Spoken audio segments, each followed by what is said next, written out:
Microphone check and screen share check, please. Great. Alrighty.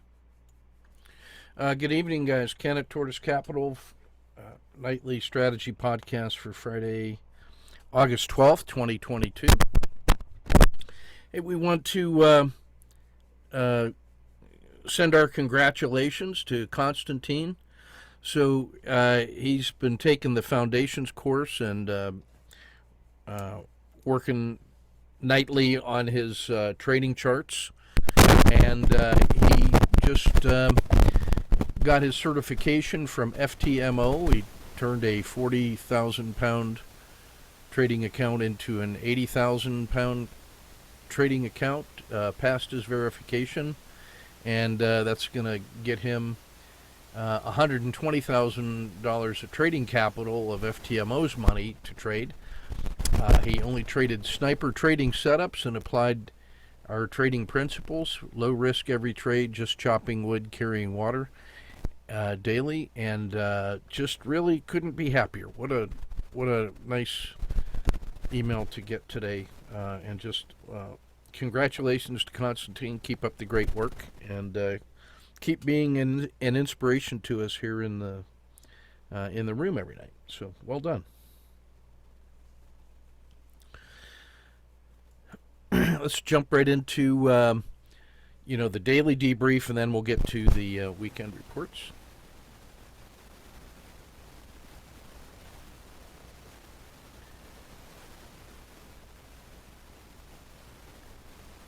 All right, so today we had a slight gap up day over day, and then it was just a strong move right into the close for the weekend, to close at 427.10. Range expansion a little bit here. The 5-day range has been pretty strong. This nice move here, that gives you the size of the 5-day range compared to the 10-day range. So we basically had some consolidation and then a strong 5-day move. We've got the short-term momentum is up strong. We've got the Bollinger Band expansion going our way. The PSAR has been a steady guide up strong. The RL270 is starting to flatten out. This used to be steeply down. Now you can see it's slowly turning like the Queen Mary. The RL10, nice and strong, continuing to march northward. The RL30 crossed over the RL9. This is the RL90 down here in green. That thing has rolled over and is now marching northward. And very soon that's going to cross the 270, and that's going to be the long-term P1, if you will. So this is the RL30 crossing. This is the RL30 crossing the 90. That means we got some short-term or intermediate-term acceleration. That works the same way as the RL1030 crossover. This is on the next higher time frame. This is the 3090 crossover, and that's a positive sign. And then the last one in the series that has to work is the 9270 crossover. And, at this rate, that should be within about the next, say 10 days. We should see that. That's sort of like the final phase of recovery for the longest term buy and holders who might be needing a little more confirmation. So that's all good.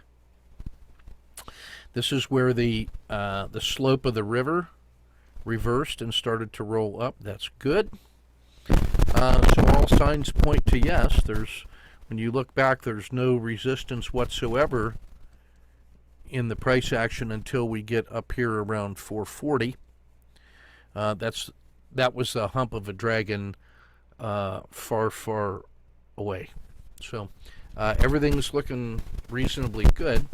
And today the market moved out of bear quiet into sideways quiet based on our market classification methodology, because it's within 2% 200-day moving average, and looking good.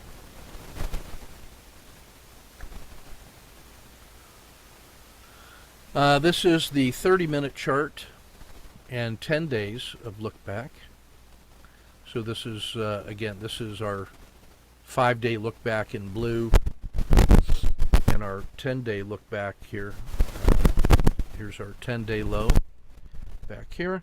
This is the important support structure right here, these bottoms of the RL10s, and that's all strongly solid around 410, which is the 5-day low.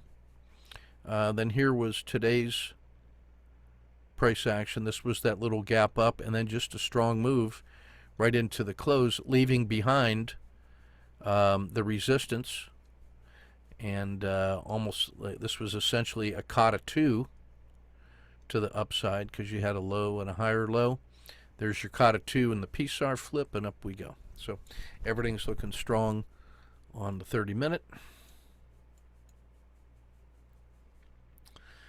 We'll take a look at the sectors for today.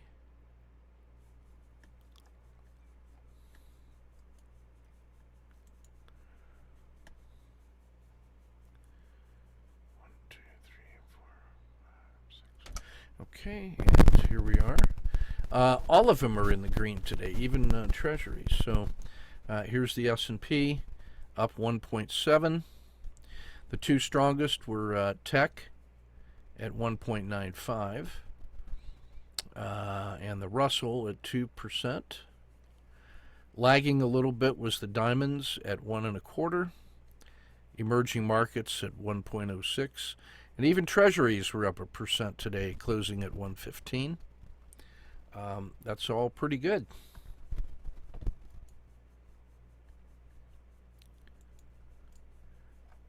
Let's take a look at the underperformers first. Not many of them. S&P again here. Actually, I think there's more. Hold on. Yeah, there it is. Yep. Sorry, gotta get the whole scroll in there. So here's the S&P at 1.7. Here's the break point for between absolute gains and losses. So the sectors that underperformed first, VXX, still giving a little warning about that's people buying portfolio protection for the weekend. Real estate, finance, commercial real estate, wheat and precious metals. That's all between 1.66 to 1.3. The next cluster, energy exploration, 0.92. Staples, energy, blended large cap crypto, agriculture, Aussie dollar, and marijuana, all between 0.92 and the zero line. And you have Bitcoin minus 0.13, blended commodities 0.53, oil itself minus 1.7. Individual targets that underperformed today: Alcoa minus 0.96, Rivian minus 0.13, Cliff Natural Resources 1.13. So here's where all the metals were today. We'll see that U.S. Steel was the strongest at 1.73, Cliff at 1.13, Alcoa trailing the pack at minus 1%. Devon Energy was also slightly underperforming the market, but it was better than the energy sector. It's at 1.69 when the energy sector itself was down here at 0.76 and oil was bad. So there's some company strength inside Devon. That's all pretty strong right there. The techs are in the lead, and that's what you want to see.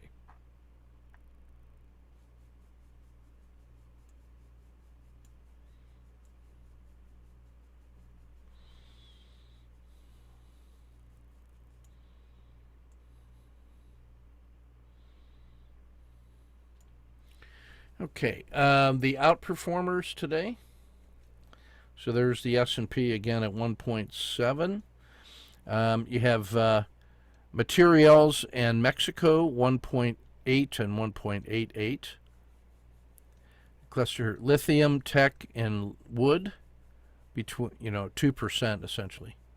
The other lumber and discretionary 2.15, 2.25.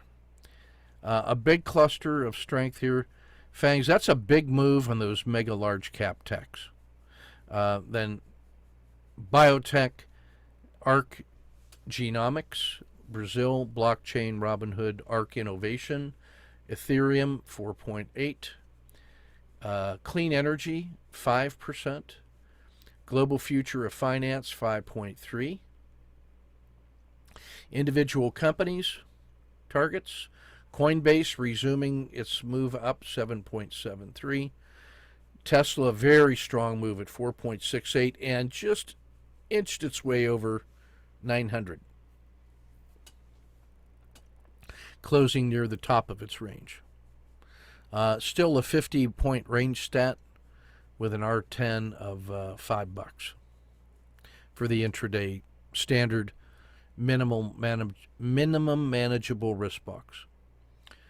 Squarespace 2.3, Apple 2.14, PayPal 2%, U.S. Steel 1.73, and Microsoft 1.7.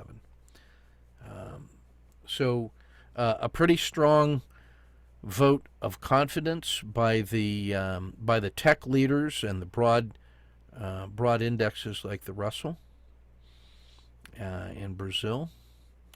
The leaders led today. Some pretty nice work. I'm going to go straight into sniper trading so we can get we'll do the dailies. The daily closeout here in a minute. Well, actually, I could do the daily report. Let's do sniper trading first. All right, so here's Coinbase. These are all on 3 minutes. So this was the OR3, but there was a nice gap up today. I missed the short. It reversed, takes out the PSAR, so I buy it. Standard risk.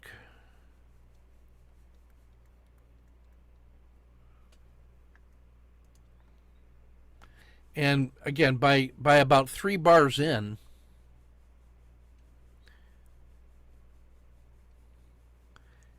that stop here should be moved up into no lose plus dinner for 2.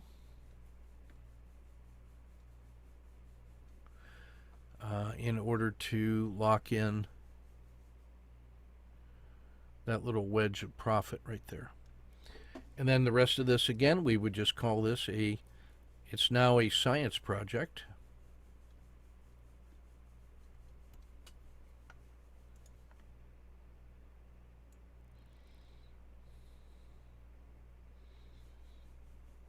I took the PSAR exit. This was close, but the market was working. I got lucky there. So that's about 1.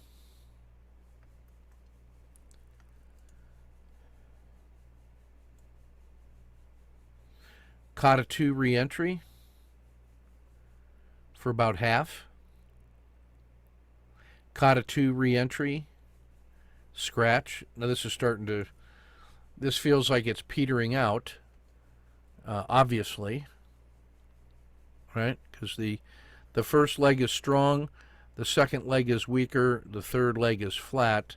So if that's all one move, it's now coming into this zero state train station, and you want to be ready for this or that with a standard risk box, of course. This one votes to the upside and works actually pretty nice. That one was surprising. So there's 1 unit of risk, plus 2. This is a scratch. That's a scratch. This is about maybe 1. So that's about plus 3 on Coinbase today.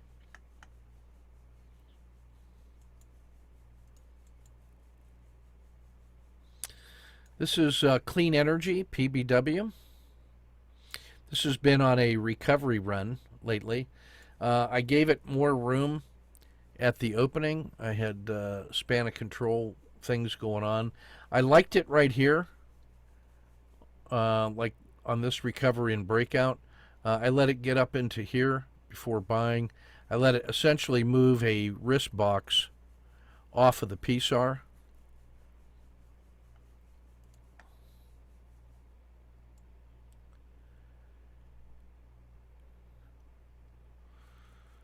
And put the second position on when we got the R10 wiggle. That's a good thing. When you look back, there's no resistance whatsoever over here. This is all just good to go. And we're about 2R in hand and resuming. That feels good. Now this feels like it's coming into the station here. So it would be appropriate to, if you're using the PSAR, just to bring this up in here and lock in that much.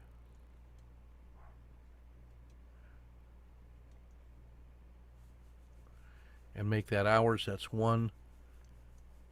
That's about 3 in hand on the first position, and plus an extra 1 on the second position, so that's about at plus 4 right now. Standard exit. Standard Kata 2 re-entry. This has like the form of another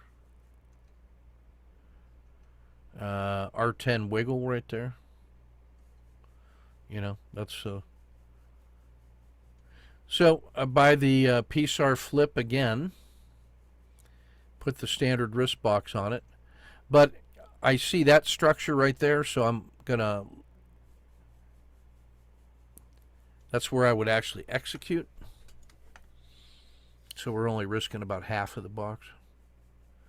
Scratch. Kata 2 again. Because we have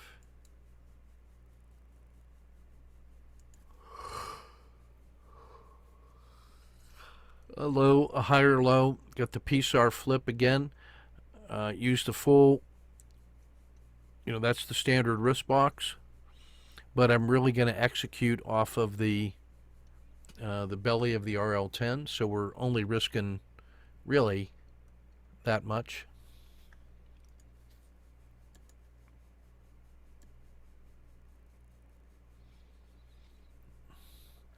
Squeezes out about another half R.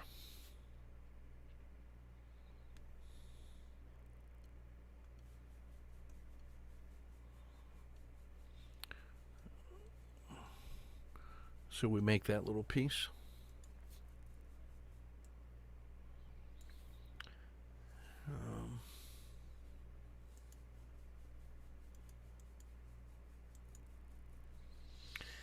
Lithium batteries. This is the essential component for all electrical vehicles, and we've seen strength in Rivian and Tesla lately, and clean energy, and it just felt like it was about time for this. And we got a nice alert on it. So here's the this is the opening here. This is the OR3. There was a short opportunity there. I did not take it. I had a long bias this morning. The alert we got was the PSAR flip, and take a quick 1R loss. Bad start.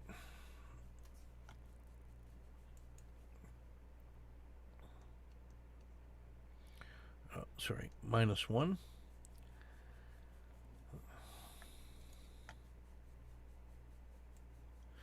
And I exited that one before it got to the PSAR flip.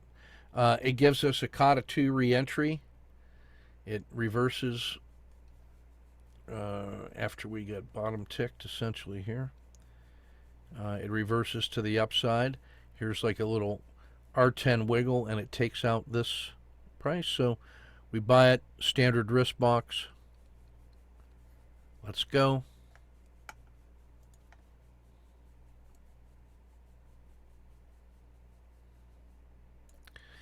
I was stalking a second entry in here, but it didn't have enough. It only had like +1 in hand, and I was concerned about the bad start, so we just kept it with 1.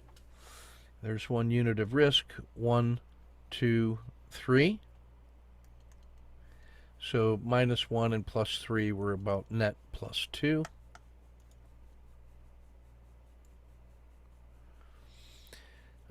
Re-entry Kata 2.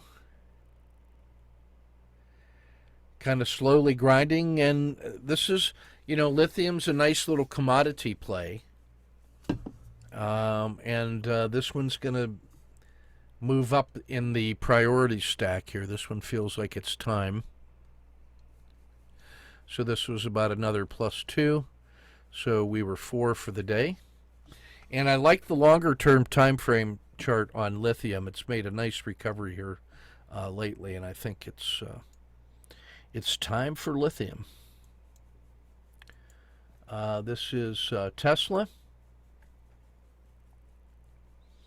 This one has been vulnerable, and so that's your your OR3 here. I toyed with the idea of short, but the whole market was looking strong today on a gap up, and I just decided to wait for the long side on this one too. And took the first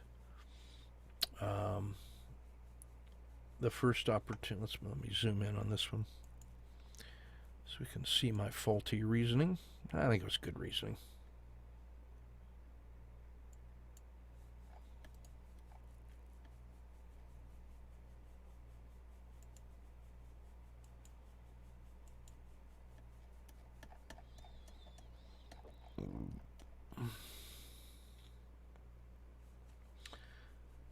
Yeah, this one felt like a rising PSARs.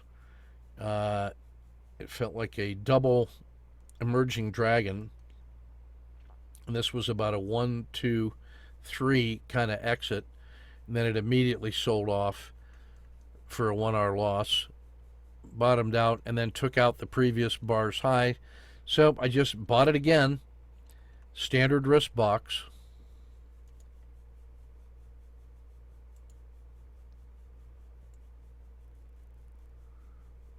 And it's starting to work.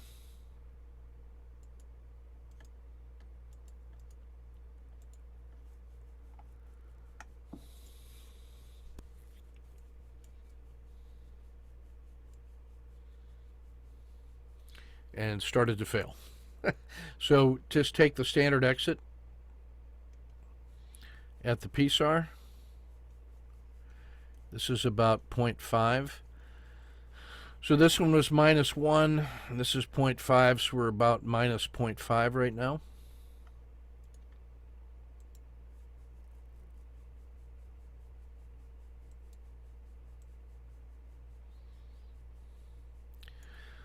Gives us a Kata 2. You have this strong support. Another support. PSAR flip. Up we go. Right after this, that's going to be an emerging dragon anyway, so just hold my nose and try it.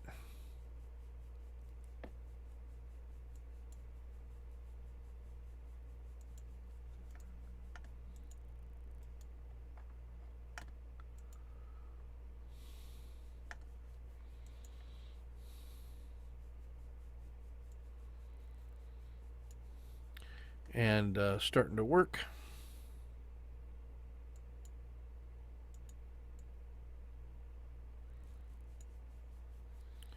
Now we're well into the money, and this is feeling pretty good.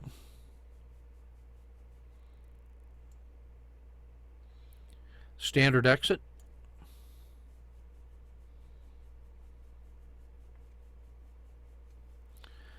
So there's 1 unit of risk, 1, 2, 3. So this was minus 0.5 net so far from all of this, plus 3, so we're at about 2.5 right now.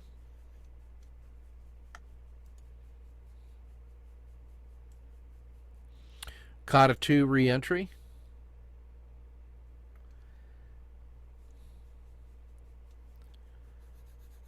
Support, higher support, higher support, PSAR flip, standard risk box. We would execute right at the base of the PSAR though, so we're only risking this much of the standard risk box. Check or hold.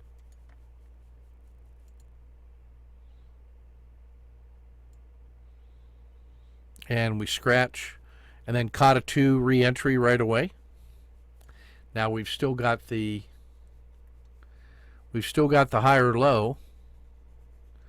So, and the PSAR flip, so you just hold your nose, execute from right here. You're only risking that much of the box.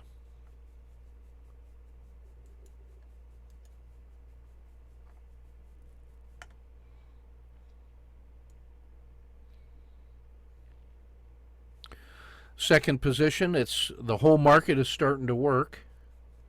Tech is coming on strong. This has given us these higher lows. The PSAR's holding.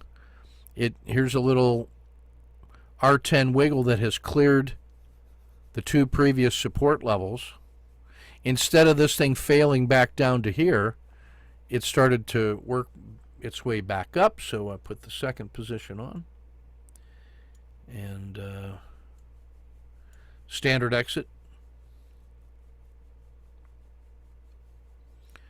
There's 1 unit of risk.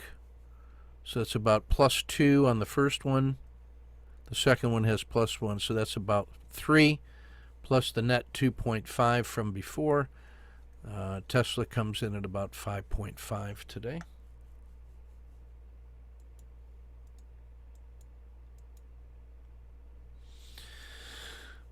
Last one, Brazil. So Brazil has a nice gap up.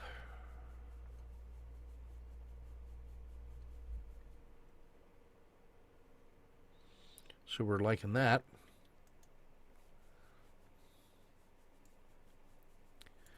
There's your OR3.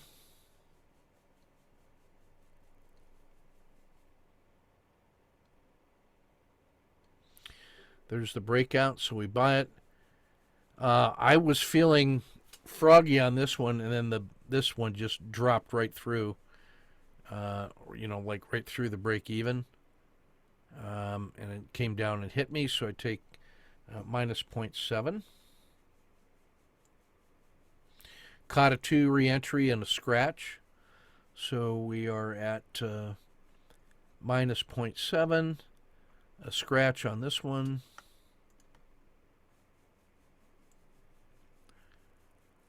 Kata 2 re-entry. It hits does the PSAR flip. It's got the higher lows. Standard risk box. Plan to execute off of the PSAR.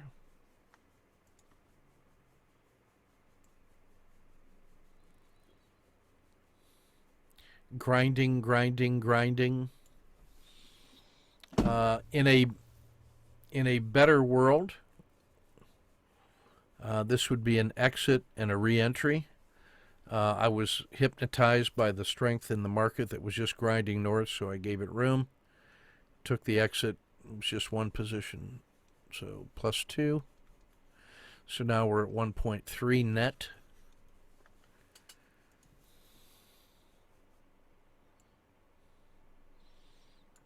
And that was it for the day.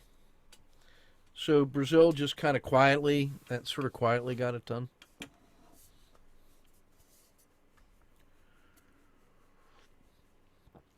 I'll be keeping lithium in mind. I'll be thinking of that one the same way I think of the metals, in the sense that I'll be ready to trade that one every day, like as part of the business cycle.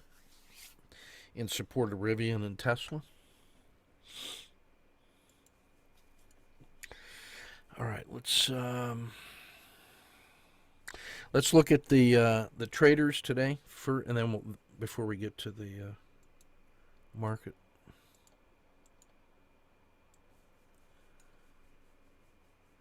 Oh, that's not it. Hold on.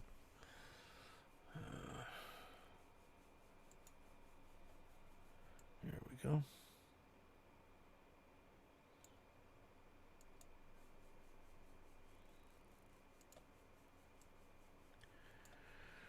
All right, we got a couple from Luke. I think this one was this one yesterday? Yeah, this was yesterday.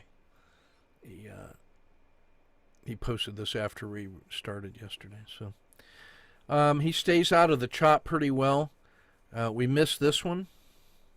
He does get the wiggle for a fractional loss. Stop and reverse. Fractional gain. We gave back quite a bit on this one.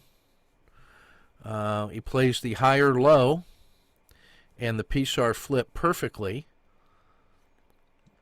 for 3.4. Here's your R10 wiggle, wrist box, execute, exit. That's how you bring home 4 on the 5-minute Aussie. Well done. Here's the Aussie today. He only had a short moment to be in the market. He was attending to business, so he's out. He's not in the market in this period. Sees a double bottom with a rising low. Crosses the Bollinger Band mean. Leaves the river. He standard wrist box. Here was an opportunity for a second one after that Z3 pinch right here, and it takes out the hump of the RL10. That's a possible second position. I'd have been interested in a second or third position there, but that's a great exit for 3.2. One trade, 3R. Nice. Nothing wrong with that.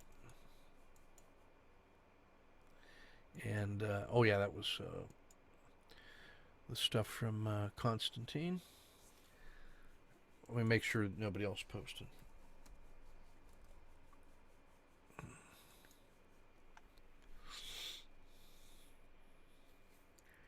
Yeah, I think that was everybody. Yep, that was everybody. All right, let's go to the reports.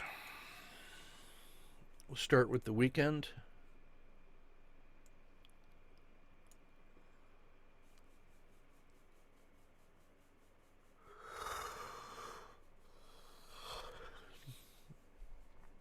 Weekend report for August 13th. That's tomorrow. And we are out of the bear and into sideways quiet, and that's a good thing. That is now officially authorized to start holding swing trades, overnight. That's a very good sign. And we've come out of the oversold conditions into the above the line, and the short terms are strong. The risk Z is risk on. We're only 1% below the 200-day moving average. That's going to be some psychology, very favorable psychology. So we're front running that a little bit. The risk Z got just a little bit better today. Feeling good. The ETF 13, those are all performing pretty well. These two are performing very well. The ETF2 exposure went from 40% to all 10 sectors now above their 4-month moving average. That's triple plus good in terms of like a market classification. That's very good news. Here's the monthlies. Here's your COVID. This was a 1, 2, 3. Right here around 412 was a positive sign. It's into the dragon, and that's not that far away.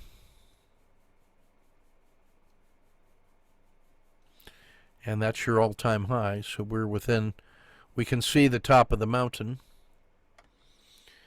and that's pretty good. The 9-day, same thing. Only now we've passed through the that's a very good sign. Here's the next target right here. I'm going to say actually right here, 440. We're close, 5%. And then that's the next leg up to 460, then 480. So those are a $10, $20, $20 tranche to cross.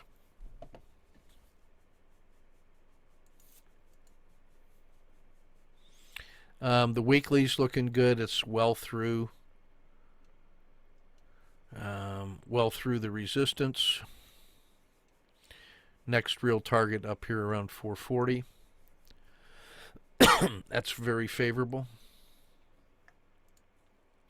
This one and the 3-day both take the same boxes that we draw for the tactical market health check, which is just for extra reference. The 3-day's looking good.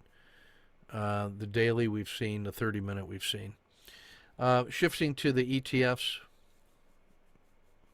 ETF portfolios, everything's solid now above the 4-month moving average. This is all U.S. here. Small caps, mid caps, real estate, tech. That's who you want to see leading the way.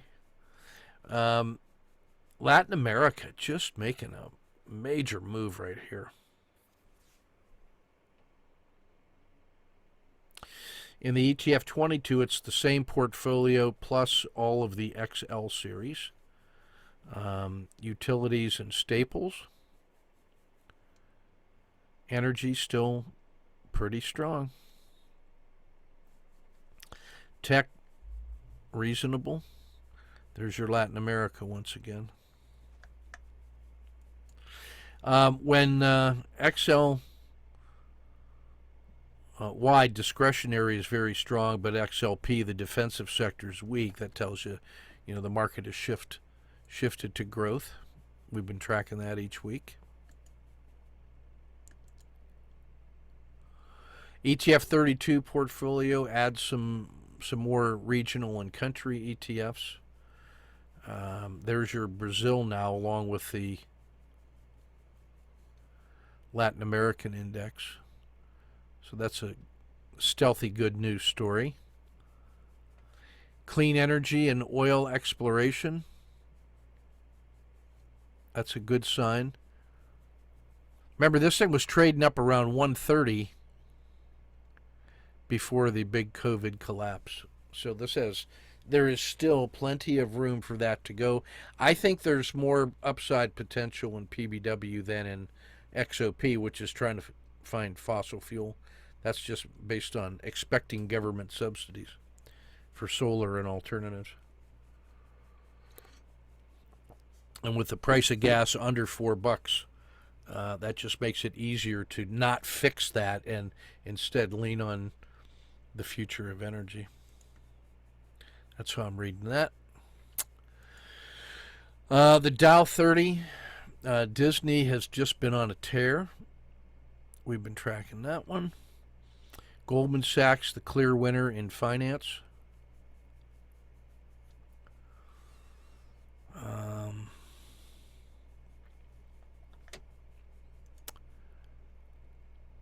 All good.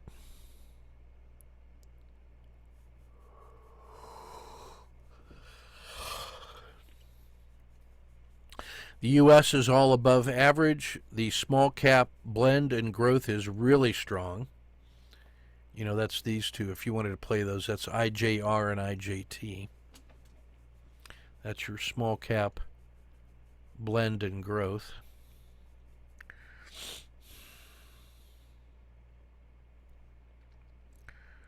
Russell clear strongest. Then mid caps, then tech, then the S&P. That's our U.S. model. The S&P is better than the Euro-Asia blend. The S&P at 45 in the white is better than EFA at 30. So this is a strong U.S.-led recovery.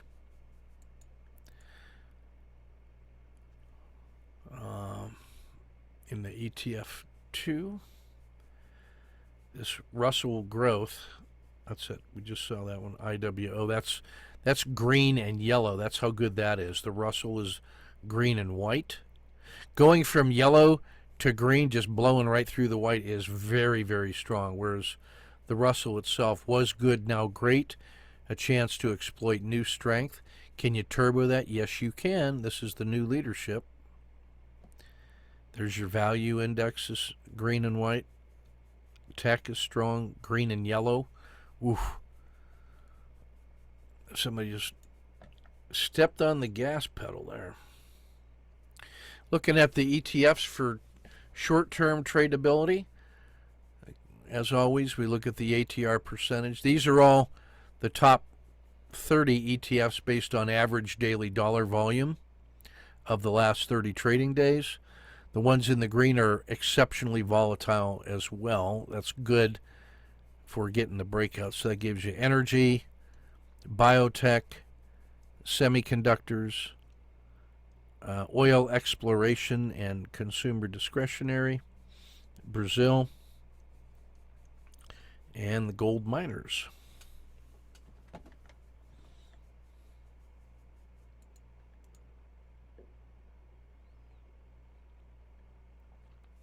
Shifting to the daily report, we've already seen the sniper trade of the day.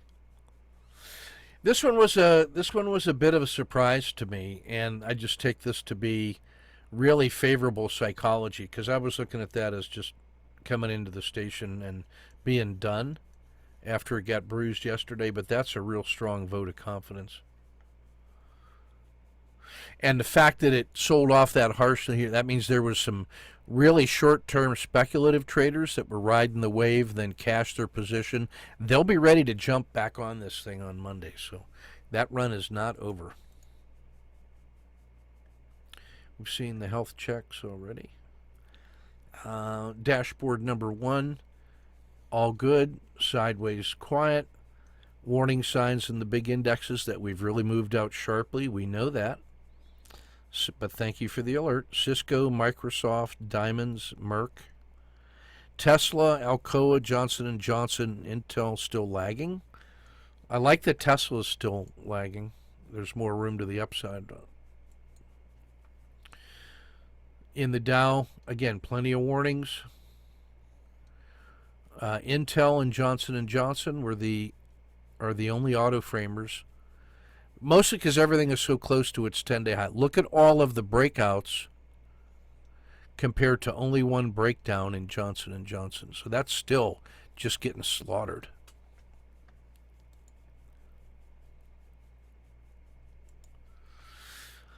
Lots of warnings in the ETFs. That's all your internationals right there. Only treasuries and oil on the mechanical frame, and then all of the breakouts for 10-day, 1 month, and 3 months. That's a really strong sign for a market classification, if you will.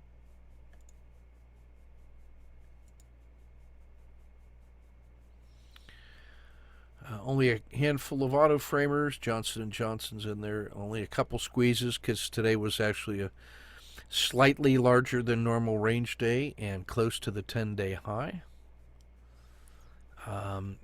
Not surprising, no Godzillas now. It did its job when the market was getting slaughtered. No Godzillas in the S&P or in the tactical symbol set. However, tons of fireworks. And most of these are just quiet popcorn ready to explode. We're going to start seeing them exploding next week. Again, this is sorted by the most quiet on the 5-day. And notice there were no big range expansions on any of those. So these are all in play. The fence sitters, only Pfizer had anything like a move out today. So these are all postured for breakouts. That's a good straddle play. Among the most quiet, no surprising. The most volatile, CAH, you want to get your eyes on that one because it had a big move today, and BR, big move today.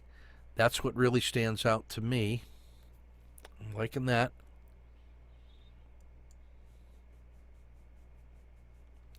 There's your stats for the tactical trading set and the sniper stats.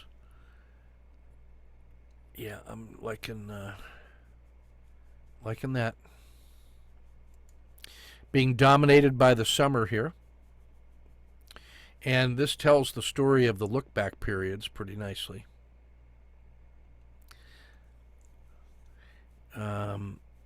Industrials, utilities.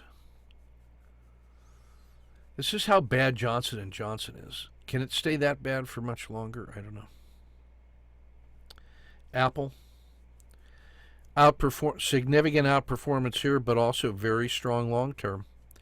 Devon Energy, strong long-term. Merck.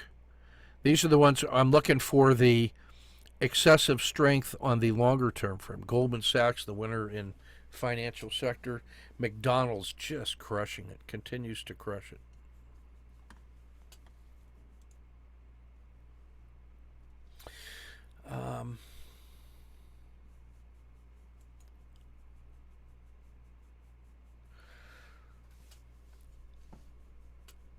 The only caution I have here is that, the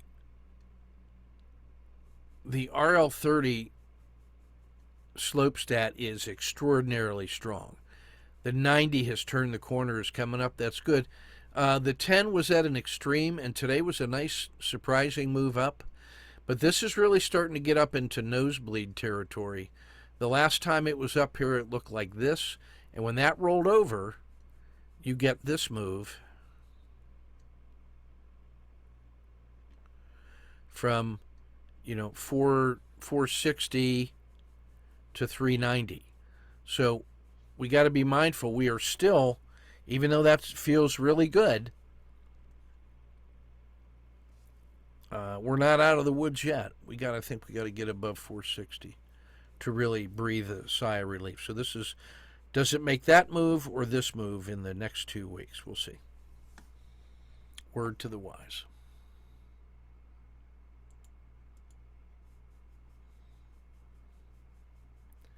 All right, that's everything we got for tonight.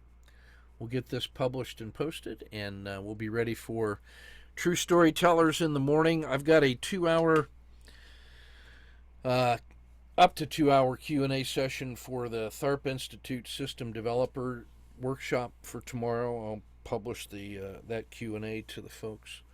For the Patreon subscribers, I hung about an hour's worth of feedback that I had given last weekend to the Tharp systems developer. So they have a really good systems development workshop. I've taken it 3 times myself and taught it a couple times.